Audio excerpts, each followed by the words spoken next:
Kama ulikuwa ufahamu kwamba acid reflux inaweza kupelekea kupoteza usingizi, leo nakuletea pointi hii hapa.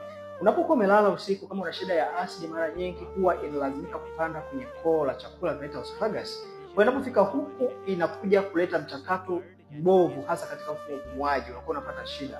Kwa ukijiona unapumua kwa shida mara kwa mara usiku na una shida ya acid, basi hiyo ni chanzo. Kwa hiyo mara nyingi inapelekea mtu kupoteza usingizi. Na utajua kwa sababu kwa dalili kama hizi hapa.